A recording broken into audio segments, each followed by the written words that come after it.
তো বর্তমানে আমরা যে প্র্যাকটিসটা দেখছি এটা কিন্তু কর্মসংস্কৃতি পত্রিকা থেকে নেওয়া হয়েছে। আর এই কর্মসংস্কৃতি পত্রিকা থেকে এই প্র্যাকটিস সেটটা খুবই গুরুত্বপূর্ণ। যারা রেলওয়ে গ্রুপ ডি পরীক্ষা দেবেন, রেলওয়ে গ্রুপ ডি পরীক্ষার জন্য কিন্তু এই প্র্যাকটিস সেটটা কিন্তু যথেষ্ট গুরুত্বপূর্ণ। এবং এখানে যে কর্মসংস্কৃতির এই পত্রিকা থেকে যে প্রশ্নগুলো কিন্তু স্যাররা তৈরি করেন, সব কটা প্রশ্নই কিন্তু রেলের গ্রুপ ডি পরীক্ষার বা অন্যান্য যেসব প্রশ্ন এই কর্মসংস্কৃতি পত্রিকায় প্রকাশ করে, তো প্রত্যেকটা প্রশ্ন কিন্তু গুরুত্বপূর্ণ এবং সেটা কিন্তু খুবই কমনযোগ্য প্রশ্ন।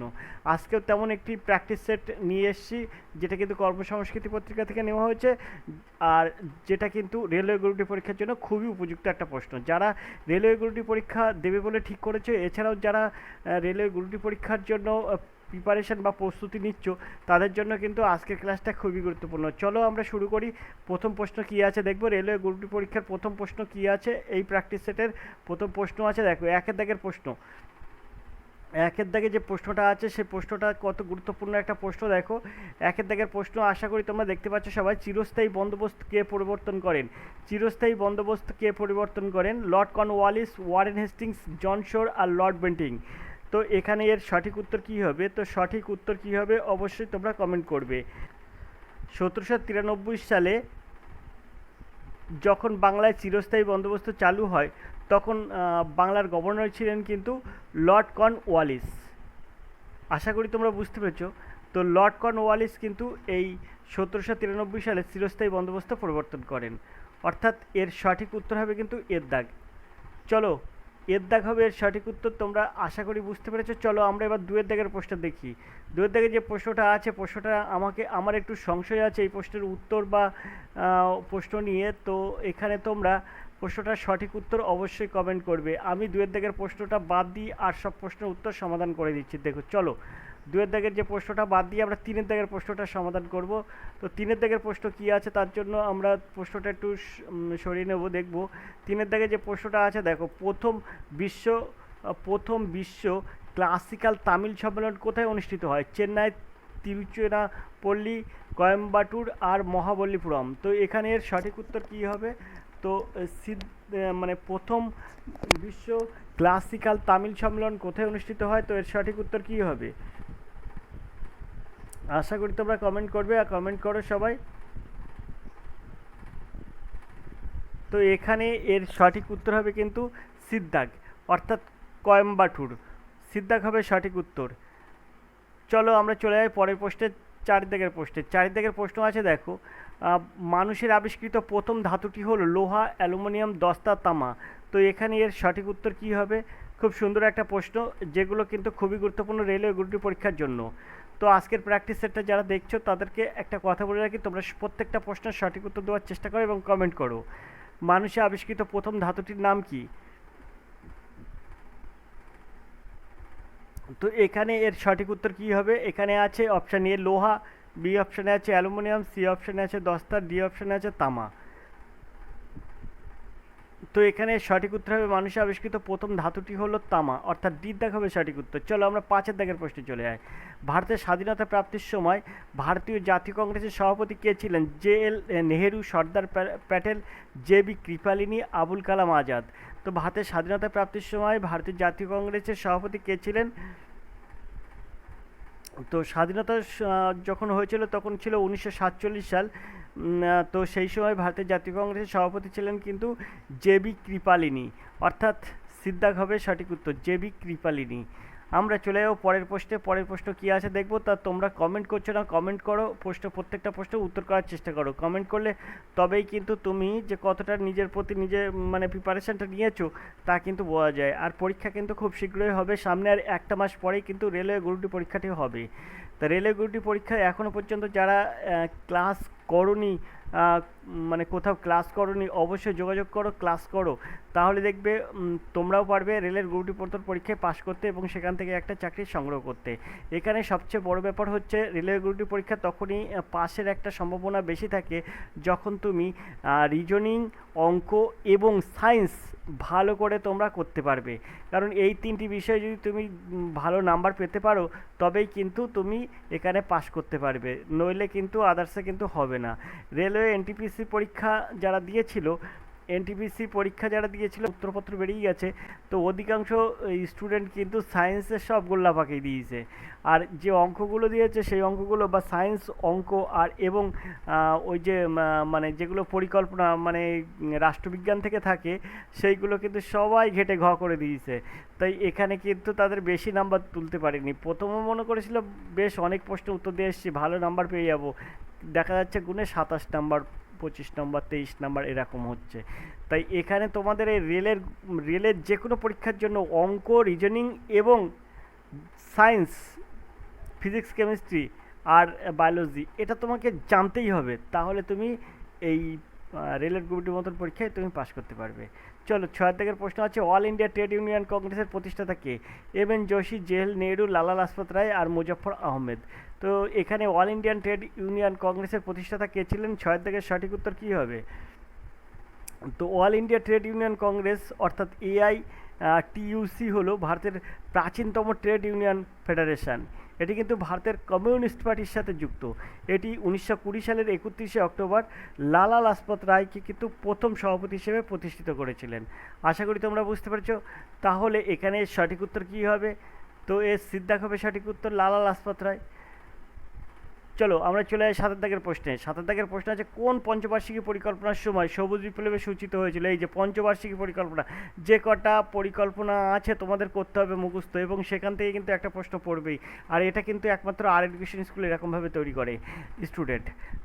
তো তোমরা যদি চাও তাহলে অবশ্যই 85 309 82 506 এই নাম্বারে ফোন করে সরাসরি যোগাযোগ করো, আর এডুকেশন স্কুলের হেল্প নাও, দেখবে তুমিও পারবে ওরকম একটা জায়গায় পৌঁছে যেতে।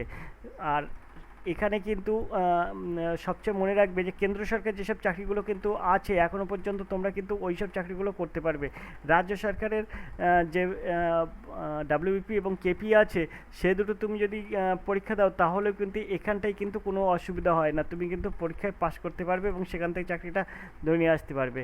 কিন্তু আদার্সে কিন্তু ওয়েস্ট বেঙ্গলে কিন্তু কোনো চাকরি সেরকম কিছু পর্যায়ে দেখছি না আপাতত, এটাই কিন্তু তো তোমরা এই বিষয়টা বুঝতে পেরেছো আশা করি। তো এখানে 7 দাগের সঠিক উত্তর কী হবে? কোন পঞ্চবার্ষিকী পরিকল্পনার সময় সবুজ বিপ্লবে সূচিত হয়েছিল? তৃতীয়, চতুর্থ, পঞ্চম আর ষষ্ঠ। তো এখানে 7 দাগের সঠিক উত্তর কী হবে? তো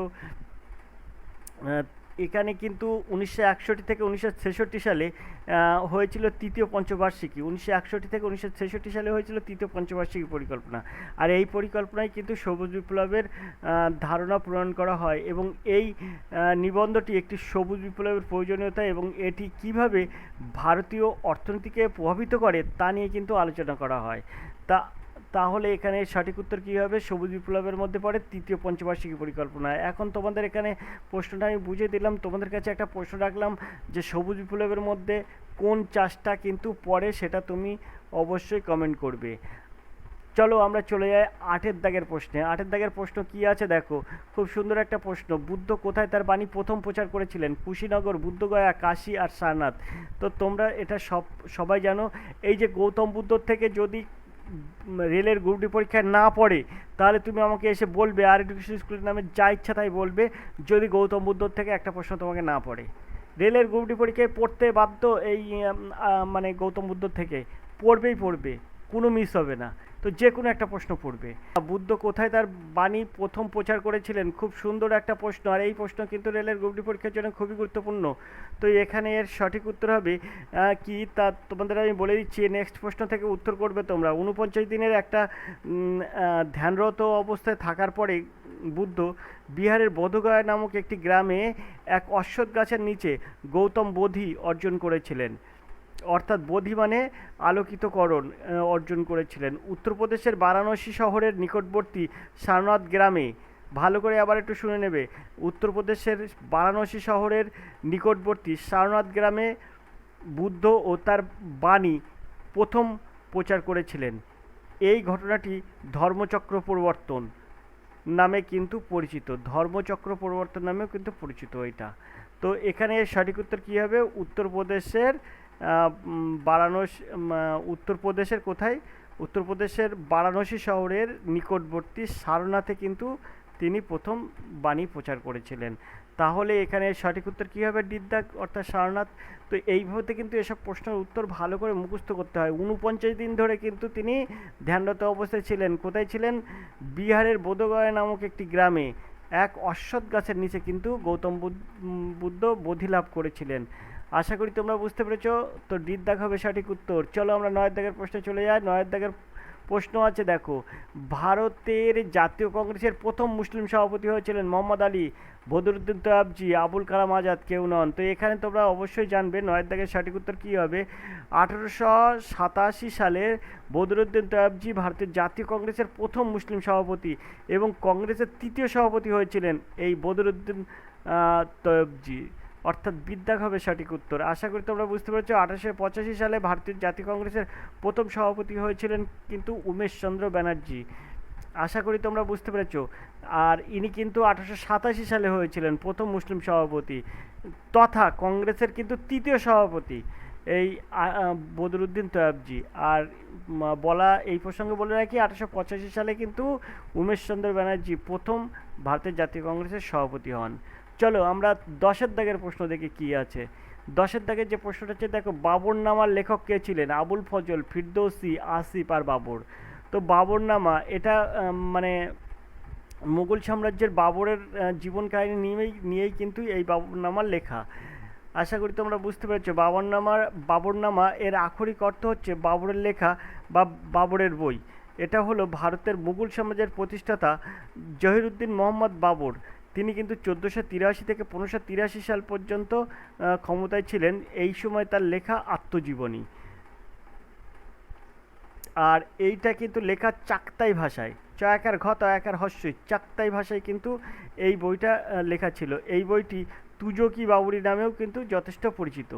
আশা করি তোমরা বুঝতে পেরেছো। তুজকি বাবুরি নামেও কিন্তু এই বাবরনামা পরিচিত। তাহলে এর সঠিক উত্তর কী হবে? তাহলে বাবরনামার লেখক ছিলেন কিন্তু দিদ্দাগ সঠিক উত্তর। বাবর কিন্তু বাবরনামার লেখক ছিলেন। চলো আমরা ১১ দাগের প্রশ্নে চলে যাই।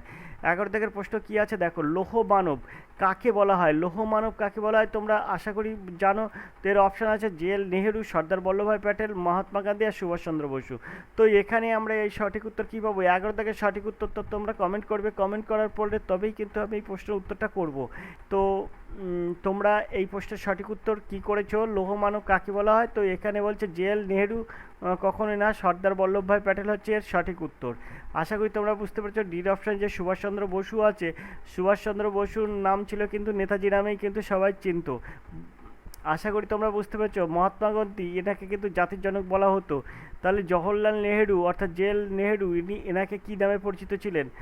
অবশ্যই কমেন্ট করো, দেখবো তোমরা কে কী বলতে পারো। ১১ দাগের সঠিক উত্তর হবে কিন্তু বিদ্যাগ সর্দার বল্লভভাই প্যাটেল। ১২ দাগের প্রশ্ন, নারী এবং পুরুষ উভয়ের ক্ষেত্রে সমান কাজের জন্য সমান বেতন এটি একটি রাষ্ট্র পরিচালনা নির্দেশক নীতি, শ্রমিক আইনের সংবিধানবদ্ধ ধারা, মৌলিক অধিকার কোনটি নয়। তো এই প্রশ্নের সঠিক উত্তর কী হবে? এই প্রশ্নটা কিন্তু আমার একটু সংশয় আছে, তবু আমার উত্তরটা আমি বলবো, তোমরা কি বলতে চাচ্ছ সেটা আমি দেখব। চলো ১২ দাগের প্রশ্নের উত্তর দেখি। নারী এবং পুরুষ উভয়ের ক্ষেত্রে সমান কাজের জন্য সমান বেতন এটি এটা হচ্ছে এর দাগ হবে সঠিক উত্তর রাষ্ট্র পরিচালনার নির্দেশাত্মক নীতি, অর্থাৎ এর দাগ হবে সঠিক উত্তর রাষ্ট্র পরিচালনার নির্দেশাত্মক নীতি। তো ১২ দাগের সঠিক উত্তর হবে কিন্তু এর দাগ। চলো ১৩ দাগের প্রশ্ন দেখি। তার জন্য প্রশ্নটা একটু উপরের দিকে তুললাম কিন্তু। ১৩ দাগের প্রশ্ন আমরা দেখব কি আছে। শ্রীনগর ও জম্মুর মধ্যে সংযোগকারী গিরিপথটির নাম কি? রোটাং, নাথুলা, জজিলা, বানিহাল। তো এখানে ১৩ দাগের সঠিক উত্তর কী হবে? অবশ্যই কমেন্ট করো ১৩ দাগের সঠিক উত্তর কী হবে।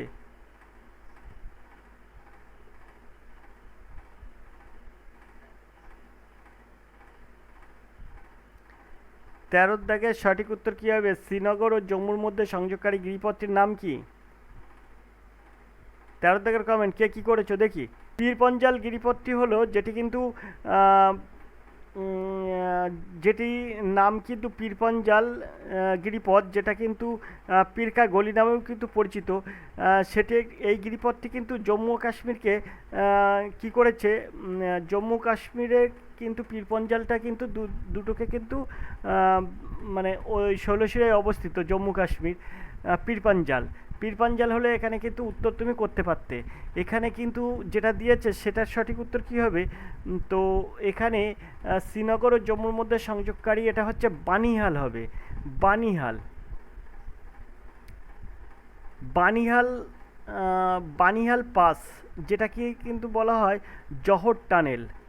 আশা করি তোমরা বুঝতে পেরেছো। বানিহাল পাস অর্থাৎ দিকদাগ হবে সঠিক উত্তর, যেটাকে আমরা বলবো এই যে দিকদাগ হবে সঠিক উত্তর বানিহাল পাস, যেটাকে আমরা বলবো জহর টানেল। এর অবস্থান হচ্ছে ডোডা ও অনন্তনাগ জেলার মধ্যে জহর টানেল এবং বানিহাল পাস অবস্থিত। এটা কিন্তু জম্মু কাশ্মীরে অবস্থিত, 832 মিটার উচ্চতায় অবস্থিত, জম্মু ও শ্রীনগরের মধ্যে সংযোগ রক্ষা করেছে। আশা করি তোমরা বুঝতে পেরেছো, 2832 মিটার উচ্চতায় অবস্থিত কিন্তু এটি জম্মু ও শ্রীনগরের মধ্যে সংযোগ রক্ষা করেছে। এটি এশিয়ার দীর্ঘতম জহর টানেল। যে আশা করি তোমরা বুঝতে পেরেছো। আমরা 14 দাগের প্রশ্নে চলে যাব। 14 দাগের প্রশ্ন আছে, কোন রাজ্যে সবচেয়ে বেশি রূপা উৎপাদন হয়? কোন রাজ্যে সবচেয়ে বেশি রূপা উৎপাদন হয় সেটা তোমাকে কমেন্ট করতে হবে, যে কোন রাজ্যে সবচেয়ে বেশি রূপা উৎপন্ন হয়। এখানে আছে মহারাষ্ট্র, উত্তরপ্রদেশ, ঝাড়খণ্ড, কর্ণাটক। তো এর সঠিক উত্তর কী হবে? তো তোমরা অবশ্যই কমেন্ট করো, দেখি কে কী কমেন্ট করতে পারো। 14 দাগের সঠিক উত্তর কী হবে? কোন রাজ্যে সবচেয়ে বেশি রূপা উৎপন্ন হয়? এই প্রশ্নটা কেন তোমাদের তোমরা অবশ্যই কমেন্ট করো, কারণ এই প্রশ্নটার থেকেই তোমাদের বুঝতে পারবো যে তোমরা কতটা লেখাপড়া করছো বা রেলওয়ে গ্রুপ ডি পরীক্ষার জন্য তৈরি হচ্ছে। কোন রাজ্যে সবচেয়ে বেশি রূপা উৎপন্ন হয়? চলো দেখি এই প্রশ্নের উত্তর কে কী করেছো, কমেন্ট দেখি। পরের প্রশ্ন আছে, কোন রাজ্যে সবচেয়ে বেশি রূপা উৎপাদন হয়? এই প্রশ্নের সঠিক উত্তর কী হবে? তো দেখো এখানে যে অপশানগুলো আছে, প্রথমে আছে মহারাষ্ট্র, মহারাষ্ট্র হবে না। তারপরে আছে উত্তরপ্রদেশ, এটাও হবে না। তারপর আছে ঝাড়খণ্ড, সেটাও হবে না। ডির অপশান আছে কর্ণাটক, এটাও হবে না। এখানে যে অপশানগুলো আছে একটাতেও কিন্তু হবে না, কারণ এখানে অপশানটা ঠিক দেইনি। তো এখানে কোন রাজ্যে সবচেয়ে বেশি রূপা উৎপন্ন হয়? এখানে সবচেয়ে বেশি রূপা উৎপন্ন হয় কিন্তু রাজস্থানে। রাজস্থানে কিন্তু ভারতের বৃহত্তম রূপা উৎপাদনকারী হিসেবে বিবেচনা করা হয়। কোথায়? সেটা হচ্ছে রাজস্থান। আমি লিখে দিচ্ছি রাজস্থান। রাজস্থান কিন্তু ভারতের মানে ভারতের রাজস্থান হচ্ছে ভারতের বৃহত্তম রূপা উৎপাদনকারী হিসেবে বিবেচনা করা হয়, যা দেশের মোট রূপা উৎপাদনের 60% এরও বেশি অবদান রাখে। সেটা কিন্তু রাজস্থানে পাওয়া যায়। আর পাশাপাশি আরেকটা একটু তোমাদেরকে ইনফর্ম করে রাখি, এটা কিন্তু রাজস্থানের রূপা উৎপাদন করা হয়। আর গুজরাটে কি করা হয়? গুজরাটে কিন্তু এই এই রূপা, এই ধাতুটা কিন্তু সবচেয়ে বেশি পরিমাণে সঞ্চিত করে রাখা হয়, সঞ্চয় করে রাখা হয়। সেটা হচ্ছে কোথায়? সমগ্র গুজরাটে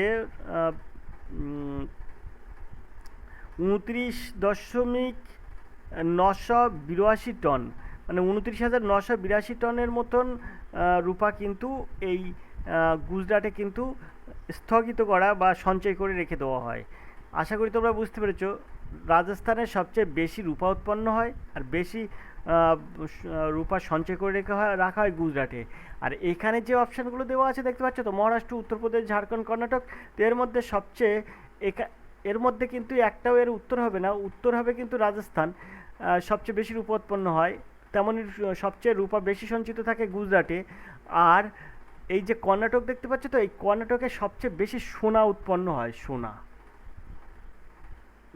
এখানে কোনো কারণে মিস্টেক করেছে প্রশ্নটা। তো আশা করি তোমরা বুঝতে পেরেছো। চলো আমরা 15 দাগের প্রশ্নে চলে যাই। 15 দাগে যে প্রশ্নটা আছে দেখো, রিলায়েন্স ইন্ডাস্ট্রি স্থাপন করেছিলেন কে? ধীরুভাই আম্বানি, মুকেশ আম্বানি, অনিল আম্বানির আর রামনাথন গোয়েঙ্কা। তো তোমরা এটা সবাই উত্তর জানো। রিলায়েন্স ইন্ডাস্ট্রি স্থাপন করেছিলেন কিন্তু ধীরুভাই আম্বানি, অর্থাৎ এর দাগ হবে সঠিক উত্তর। চলো আমরা পরের প্রশ্ন দেখি, পরের প্রশ্নগুলো কি আছে। 15 দাগের প্রশ্ন আমরা করলাম, সঠিক উত্তর জেনে নিলাম, এর দাগ হবে ধীরুভাই আম্বানি। এবার আমরা 16 দাগের প্রশ্ন চলে যাব। চলো আমরা 16 দাগের প্রশ্ন দেখি। 16 দাগে যে প্রশ্নটা আছে দেখো, 16 দাগের প্রশ্ন আছে কি? 16 দাগের প্রশ্ন আছে, তিলপাড়া বাঁধটি কোন নদীতে অবস্থিত? তুঙ্গভদ্রা, ময়ূরাক্ষী, কংসাবতী আর মহানদী। তো তিলপাড়া এই বাঁধটি কোন নদীতে অবস্থিত? তো অবশ্যই তোমরা এটা অবশ্যই জানো, কারণ এইসব প্রশ্ন যদি না জানো তাহলে আর কোনো প্রশ্ন উত্তর জানতে হবে না, এরকম একটা ব্যাপার। তো তিলপাড়া ব্যারেজ ভারতের পশ্চিমবঙ্গ রাজ্যের বীরভূম জেলার ময়ূরাক্ষী নদীর ওপরে কিন্তু নির্মিত। আশা করি তোমরা বুঝতে পেরেছ। তিলপাড়া ব্যারেজ ভারতের পশ্চিমবঙ্গ রাজ্যের বীরভূম জেলার ময়ূরাক্ষী নদীর ওপর কিন্তু এটা নির্মিত, অর্থাৎ বিদ্যাগ হবে সঠিক উত্তর। আশা করি তোমরা বুঝতে পেরেছ। চলো 17 দাগের প্রশ্ন দেখি। যেসব রাশির শুধু মান আছে কিন্তু দিক বা অভিমুখ নেই তাদেরকে কী রাশি বলবো? সরল, জটিল, স্কেলার আর ভেক্টর। ভেক্টর রাশি তাদের বলবো যাদের মান অভিমুখ দুটোই আছে। মান আছে এবং অভিমুখ দুটোই আছে। এখানে মান আছে কিন্তু অভিমুখ নেই, তাহলে এটা স্কেলার রাশি। অর্থাৎ যার মান আছে কিন্তু অভিমুখ নেই তাকে বলে স্কেলার রাশি। একটা স্কেলার রাশির নাম অবশ্যই কমেন্ট বক্সে কমেন্ট করবে। চলো 18 দাগের প্রশ্ন আমরা দেখি কি আছে।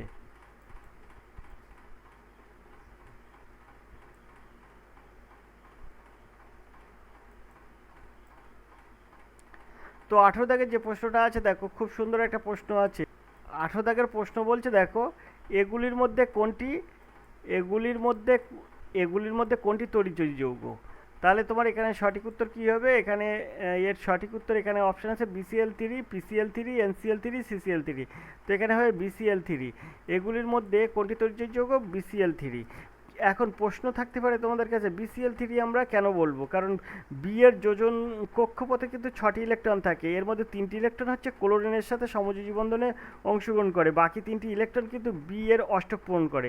তাই কিন্তু BCl3 অণুর কেন্দ্রীয় বি পরমাণুর চার্জ এর ঘনত্ব কিন্তু Al3+ এর তুলনায় কম। আশা করি তোমরা বুঝতে পেরেছো। তাই কিন্তু এগুলোর মধ্যে তড়িৎ যৌগ হচ্ছে BCl3। এগুলো বোঝার আছে, সেগুলো বুঝতে গেলে অবশ্যই তোমাকে ফোন করতে হবে 85 309 82 506 এই নাম্বারে।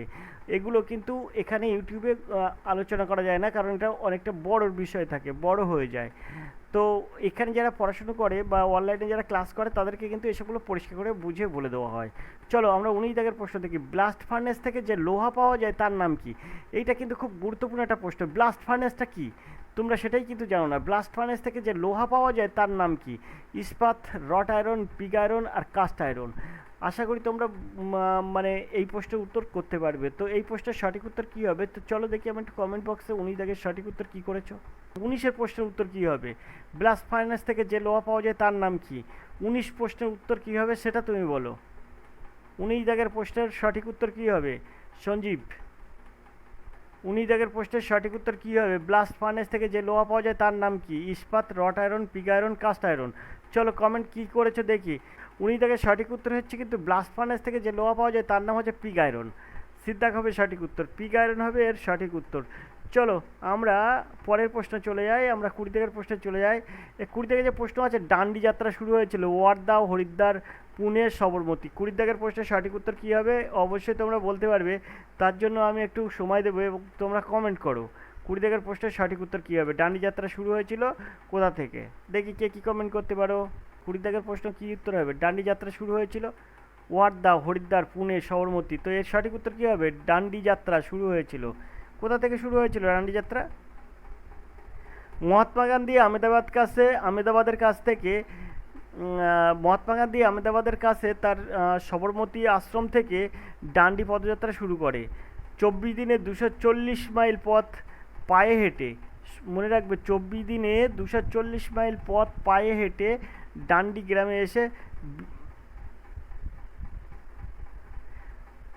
গ্রামে এসে বিনা করে সমুদ্রের জল থেকে লবণ প্রস্তুত করেন। আশা করি তোমরা বুঝতে পেরেছ। তো এটা কিন্তু ছিল একটা ঐতিহাসিক জিনিস, এই ডান্ডি যাত্রা খুব সুন্দর একটা বিষয়। তো এখানে এর সঠিক উত্তর হবে কিন্তু সবরমতী। চলো আমরা চলে যাই পরের প্রশ্নে। 20 দাগের সঠিক উত্তর হলো ডি। আমরা চলে যাবো পরের প্রশ্নে। পরের প্রশ্ন দেখবো 21 দাগের প্রশ্ন কী আছে, তার জন্য প্রশ্নটা আমরা একটু উপরের দিকে তুলব। তো চলো আমরা একটু প্রশ্নটা উপরের দিকে তুলে নিই, দেখি কী আছে। তো দেখো 21 দাগের সঠিক এত সময় আমরা 20 দাগ পর্যন্ত করলাম কিন্তু জেনারেল স্টাডিজ। এবার আমরা 21 দাগ থেকে অঙ্ক প্রশ্নের সমাধান করব। অঙ্ক প্রশ্নগুলো তোমাদের যদি একটু যদি মনে হয় যে হ্যাঁ হেল্পফুল আছে, তাহলে ক্লাসটিতে একটি লাইক করবে এবং এটা শেয়ার করবে। আর সবসময় মনে রাখবে যে ক্লাসটা রেলওয়ে গ্রুপ ডি পরীক্ষা আর education school railway group D পরীক্ষার জন্য একদম নতুন করে ব্যাচ চালু করেছে। আর এখানে কিন্তু তুমি পড়লে অবশ্যই অবধারিত তুমি সেই মূল লক্ষ্যে পৌঁছে যেতে পারবে। একবার অনলাইনে ক্লাস করলে তুমি বুঝতে পারবে যে হ্যাঁ, প্রত্যেকটা অঙ্ক এবং রিজনিং ধরে ধরে শেখানো হয়। চলো আমরা 21 দাগের প্রশ্ন দেখি। 20 দাগ পর্যন্ত আমরা করলাম কি, 20 দাগ পর্যন্ত ছিল জেনারেল স্টাডিজের প্রশ্ন, আমরা জেনারেল স্টাডিজ প্রশ্ন শেষ করলাম। এবার 21 দাগের প্রশ্ন শুরু করব। নিজের কোন সংখ্যা দুটি পরস্পর মৌলিক? এই যে একটা সাধারণ প্রশ্ন, কিন্তু এই প্রশ্নের উত্তর তোমাদের হবে না, কারণ তোমরা এখান থেকে খুঁজেই পাবে না যে পরপর দুটি মৌলিক সংখ্যা কোনটি, খুঁজেই পাবে না। এখানে দেখো, আমরা যদি এটাকে ক্যালকুলেশন করি 12 আর 18, তাহলে আমরা এই দুটো ভাঙলে উৎপাদক পাবো 3, কিন্তু 3 এর 4 12, 3 6 18। এটা কিন্তু আমরা পাচ্ছি, দুটোর ক্ষেত্রেই কিন্তু 3 পাচ্ছি, দুটোর ক্ষেত্রেই কিন্তু 2 পাচ্ছি। আশা করি তোমরা বুঝতে পেরেছো। 3 2 তারপরে 1 তো পাচ্ছি, তাহলে এটা মৌলিক উৎপাদক হয় না। এই ক্ষেত্রে কি পাচ্ছি, 2 8 দিনও 16, 9 দিনও 18। দেখো আবার এটা 2 4 দিনও 8, এই ধরো 2 পাচ্ছি, 8 পাচ্ছি, 9 পাচ্ছি, এটা আর কাটছে না। তাহলে এখানে 1 2 8 9 এইসবগুলো পাচ্ছি। এখানে আমরা কি পাচ্ছি, এখানে আমরা কিন্তু পাচ্ছি 1 দিই, 17 1 কে 17, 18 1 কে 18। এ কিন্তু 1 দিয়েই হচ্ছে, দুটো কিন্তু অন্য কোনো সংখ্যা দিয়ে যাচ্ছে না। আবার পরস্পর এই দুটো মৌলিক সংখ্যা, তাই বিদ্যাগ হবে সঠিক উত্তর। এইভাবেই কিন্তু পরস্পর মৌলিক সংখ্যা করা যায়। আশা করি তোমরা বুঝতে পেরেছো। এখানে কিন্তু 15 আর 18 হবে না, কারণ এরা পরপর নেই। আশা করি তোমরা বুঝতে পেরেছো। আবার এখানে 15 আর 18 হবে না, পরপর নেই। তারপরেও আবার এটা 3 5 15 যাবে, 3 6 18 যাবে, তাহলে 3ও থাকবে, 1 থাকবে, 3ও থাকবে। তাহলে এখানে দেখো 17 18 একবারই যাবে, তাছাড়া কিছুই হবে না। তাই এটা হচ্ছে 17 এবং 18 পরপর দুটি মৌলিক সংখ্যা। আশা করি তোমরা বুঝতে পেরেছো। এইরকমভাবে কিন্তু এসব অঙ্ক সহজেই সমাধান করা যায়। দেখো, যে অঙ্কগুলো তুমি কখনোই করোনি বা যে অঙ্কগুলো তোমার পরীক্ষায় পড়লে তুমি করতে পারবে না, কোনো রকমভাবে করতে পারবে না, সেরকম প্রশ্ন কিন্তু আর এডুকেশন স্কুল নিয়ে আসে। যে এরকম টাইপের অঙ্ক কিন্তু পড়ে, সেই টাইপের অঙ্ক নিয়ে আসে, এবং সেখান থেকে কিভাবে সহজে সমাধান করা যায় আর এডুকেশন স্কুল কিন্তু তা বলে দেয় তোমাদেরকে। চলো আমরা 22 দাগের প্রশ্ন দেখি কত সুন্দর করে। এইবার 22 দাগের প্রশ্ন উত্তর করব। চলো দেখি 22 দাগের প্রশ্ন উত্তর করি।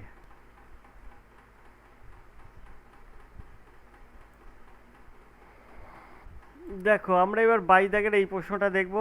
22 দাগের প্রশ্ন দেখো, এখানে বলছে দুটি সংখ্যার সমষ্টি 27 43 এবং অন্তর 12 73 হলে সংখ্যা দুটি কী কী? তো এই অঙ্কটা তুমি কিভাবে সহজে সমাধান করবে? দেখো, তোমরা অঙ্ক দেখার সাথে সাথে তোমাদের অঙ্ক সমাধান হয়ে যাবে। কিভাবে অঙ্ক সহজে সমাধান হবে?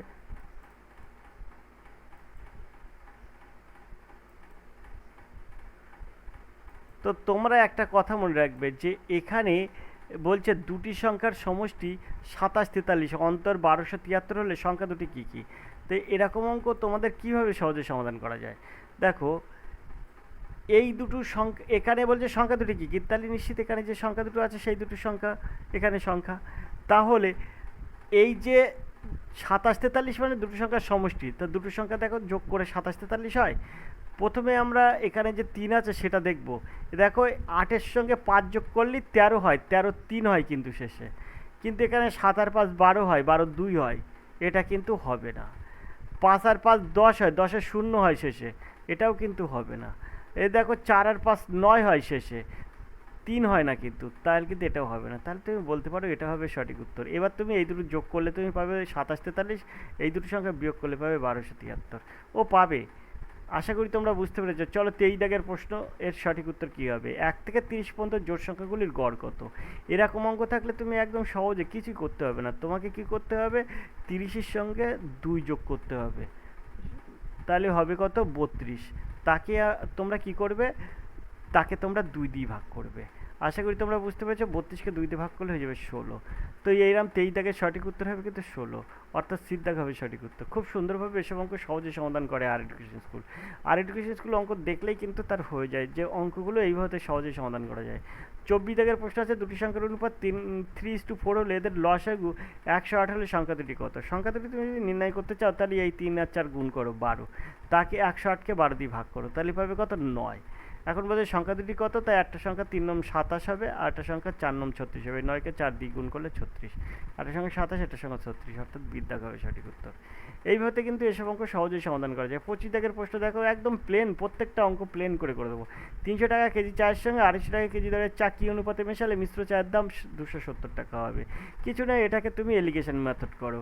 এই জায়গায় তুমি লেখো 300 আর এই জায়গায় লেখো 250, আর এখানে লেখো 270। এখন এটার থেকে তুমি যদি এটা বিয়োগ করো তাহলে পাবে 80, এটার থেকে এটা যদি তুমি বিয়োগ করো তাহলে পাবে 30, আশা করি তোমরা বুঝতে পেরেছো। 250 আর 270, সরি এটা হচ্ছে পেয়ে যাবে 20, ভুল হয়ে গেছে 20। তাহলে 20:30, তার মানে এই শূন্য কেটে দিলে আমি পাবো 2:3, অর্থাৎ এর দেখা হবে সঠিক উত্তর। সুন্দরভাবে এসব অঙ্ক সহজেই সমাধান করা যায়। চলো 26 দাগের প্রশ্ন দেখি। যদি 12 কিলো চালের দাম 180 টাকা হয়, তবে 20 কিলো চালের দাম কত? খুব সুন্দর একটা প্রশ্ন।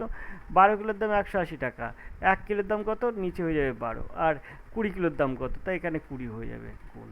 আশা করি তোমরা বুঝতে পেরেছো। এখানে 12 1 12, আর 6 দাও 18, 12 আর হচ্ছে 180 কাটাকাটি করলে 15, 15 আর 20 যদি গুণ করো তাহলে হয়ে যাবে 300। তাহলে 20 কেজি চালের দাম হচ্ছে 300 টাকা। বিদ্যা হবে সঠিক উত্তর। চলো 27 দাগের প্রশ্ন দেখি। কোনো ব্যবসায়ী এ বি সি যথাক্রমে 6500 টাকা, 9100 টাকা এবং 5200 টাকা শর্তে বিনিয়োগ করলো। লাভের 2/3 অংশ সমানভাবে ভাগ করে বাকি অংশ মূলধনের অনুপাতে ভাগ করে নেবে। 1 বছর পরে ব্যবসায় মোট লাভ হলো এত টাকা, তাহলে লাভ কে কত লভ্যাংশ পেলো?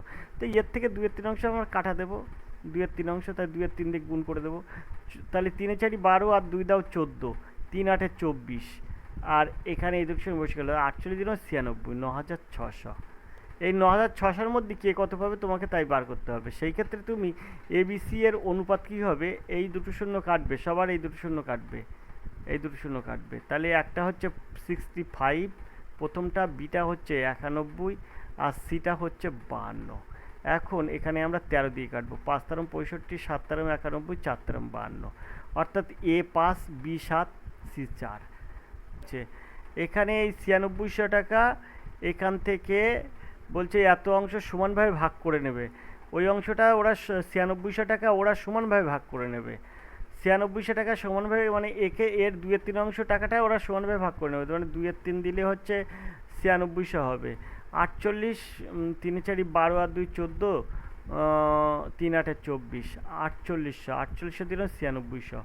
9600 যদি 3 দিয়ে ভাগ করে নেয় তাহলে এখানে হবে 3 দিকে 9 আর 3 দ্বিগুণে 6, 200, অর্থাৎ 3200 করে, এক একজন পাবে 3200 টাকা করে।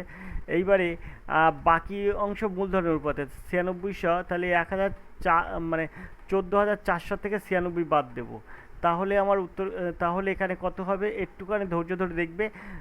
14400, তাহলে 14400 এর থেকে আমরা বাদ দেবো কত? 9600, 9 6 দুটো শূন্য, তাহলে এই দুটো শূন্য, 6 কত হলে 14, 8 হলে 14, হাতে 1, 9 একে 10, 10 এর কত হলে 14, 10 আর 4 হলে 14, হাতে 1, তাহলে 4800। তাহলে এখানে এই 4800 টাকা এবারে এই অনুপাতে ভাগ করে নেবে, 5 7 আর 4 অনুপাতে। তাহলে 4800 টাকার থেকে প্রথমে ইয়ে পাবে কত? তাহলে 5 বাই কত? 5 আর 7 12, 12 আর 4 16, তাহলে এখানে হয়ে যাবে 16।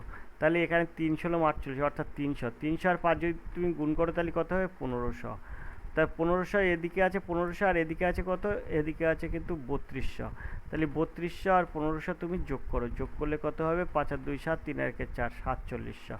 এর মান হবে 4700। তো দেখো এখানে প্রথমে এর মান 4700 আছে কিন্তু সিদ্ধাকে, আর সব কিন্তু কোনো জায়গায় এর মান 4700 নেই, প্রথমে 4700 নেই, তাই এর সিদ্ধাক হবে সঠিক উত্তর। আশা করি তোমরা বুঝতে পারছো। বি আর সির মান তুমি এইভাবে বার করলেই পেয়ে যাবা। সেখানে বির মান হয়ে যাবে 5300, আর 4400 সির মান হয়ে যাবে। এখানে যে মানটা বেরোলো, এইখানে ধরো এই 300 বেরোলো, 16কে 4800কে 16 দিয়ে গুণ করলে 300, 3 5 1500, তাহলে 32 আর 15 বেরিয়ে গেল। আর বির ক্ষেত্রে কত হবে? বির ক্ষেত্রে হবে 3 7 2100, 2100 আর এই 3200, তাহলে কত হয়? এই 5300। আর ওর ক্ষেত্রে হবে ওই সি এর ক্ষেত্রে হবে 3 4 1200 আর এই 3200, কত হবে? 4400। এই যে, আশা করি তোমরা বুঝতে পারছো। তো এরপরে করতে হয় না, সিদ্ধান্ত মানে এটা মিলে গেলেই আর করা লাগে না। আমরা 28 দাগের প্রশ্ন চলে যাব। এখানে 28 দাগের প্রশ্ন আছে, দেখো। কোনো পরীক্ষায় 80% পরীক্ষার্থী বাংলায়, 85% গণিতে এবং 75% উভয় বিষয়ে পাশ করেছিল। যদি মোট 45 জন উভয় বিষয়ে ফেল করে, তবে মোট পরীক্ষার্থীর মধ্যে সংখ্যা কত? তো দেখো এই অঙ্কগুলো কীভাবে তোমরা সহজে নিমেষে সমাধান করবে। দেখো এখানে 80% পরীক্ষার্থী বাংলায়, 85% গণিতে, আর 75% হচ্ছে উভয় বিষয়ে পাশ করে। তাহলে এখানে 80 আর 85 কত হয়? 80 আর 85 হয় কিন্তু 165। 165 থেকে 75 বিয়োগ করো, তাহলে কত হবে? 165 বিয়োগ 75, তাহলে হয়ে যাবে কিন্তু 5 আর 5 হলে 5 হলে 0, 7 আর 16 90, এখানে কিন্তু হয়ে যাবে 90। তো এই 100 থেকে 90টা বিয়োগ করো, তাহলে হয়ে যাবে 10। তাহলে এখানে বলছে কি যে ফেল করেছে 10 জন, তাহলে বলছে কি যে মোট পরীক্ষার্থীর সংখ্যা কত।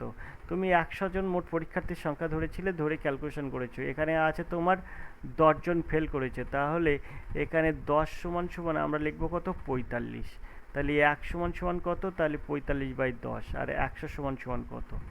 আশা করি তোমরা বুঝতে পেরেছো। তাহলে এই 10 আর এই 100 কাটলে 10 হয়, তাহলে 45×10 = 450, এর সঠিক উত্তর সিদ্ধার্থ। আশা করি তোমরা বুঝতে পেরেছো। এই অঙ্কটার কিন্তু ফিগার হবে এই যে, এখানে দেখো ফিগারটা আমি তোমাদের করে দিচ্ছি। ফিগারটা হবে এই যে, এখানে দিচ্ছি 100 বিয়োগ, এখানে হবে তোমার 80 আর 85 যোগ 80 আর 85 যোগ, আর এই দুটোর থেকে বিয়োগ হবে কত, 75। আশা করি তোমরা বুঝতে পেরেছো। তো এইভাবে কিন্তু এই অঙ্ক সহজে সমাধান করা হয়। এখান থেকে তুমি ক্যালকুলেশন করে পাবে 10, 10 পেলে মানে 10 জন ফেল করে এটাই, তাহলে 45 জন এদিকে ফেল করে, উভয় বিষয় ফেল করে 45 জন, আর ওদিকে উভয় বিষয়ে 10 জন ফেল করে, তার মানে 45 সমান 10 সমান সমান 45, 1 সমান সমান কত, আর 100 সমান সমান কত, অঙ্কের উত্তর মিলে যাবে। চলো আমরা 29 দাগের প্রশ্ন দেখি। 29 দাগের প্রশ্ন দেখো, খুব সহজে তুমি সমাধান করতে পারবে, খুব সহজে। তো এটা কিভাবে করা হয় দেখো, এরকমভাবে কিন্তু প্রত্যেকটা অঙ্ক সহজে সমাধান করা যায়। তো আমরা 29 দাগের অঙ্ক দেখব, একদম নিমেষে এসব অঙ্ক সহজে সমাধান করা যাবে। বলছে বার্ষিক 7% সরল সুদের হারে কত বছরে 800 টাকা সুদে মূলে 10,080 টাকা হবে। সরল সুদ যেহেতু বলেছে, তা তুমি এর থেকে 800টা বিয়োগ করে দাও। তাহলে 800 বিয়োগ করলে কত হবে, 0, 80, 8 আর 2 10, 280 টাকা। এখন তুমি এই 280 টাকাতে কী করবে, 280 টাকা তোমার সুদ বেরালো, তুমি কিছুই না, এই 280টা এখানে দাও, ইন্টু 100 দাও। এখানে তোমাকে কি বলেছে, বলেছে কি যে বার্ষিক 7% সরল সুদে কত বছরে, বছর চেয়েছে উত্তর, তাই তুমি 280 আর 100 ওপরে দিয়েছো গুণ করে, নিচে দেবে কত, 7%, আর আসল কত, 800 টাকা, তাই 800টা এখানে দেবে, আর হচ্ছে 7% ওখানে গুণ করে দেবে।